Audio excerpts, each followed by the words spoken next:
Kama uchumi unaruhusu kidogo na una pass, na kushauri soma kozi hii ya radiography. Hii kozi ya radiography ni moja ya kozi zenye soko zuri kwa sababu kila hospitali kubwa inahitaji mashine ya X-ray au CT scan. Hivyo wataalamu wake wanahitajika sana. Vyuo vipo, mfano kuna Bugando, kuna Muhimbili pamoja na vyuo vingine vya private. Sasa ni wewe kuingia mtandaoni na kuanza kuangalia vyuo vinavyotoa kozi hiyo ya radiography. Sasa tuangalie kwa ufupi, ukisoma radiography unaweza kuajiriwa wapi?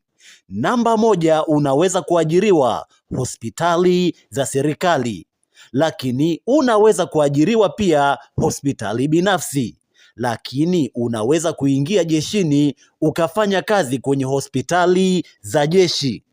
Na mwisho, radiographers pia wanaajiriwa nje ya nchi, mfano nchi kama Qatar, Saudi Arabia, watu wanaajiriwa kama radiographers. Lakini tambua kuwa magonjwa yanaongezeka kila siku.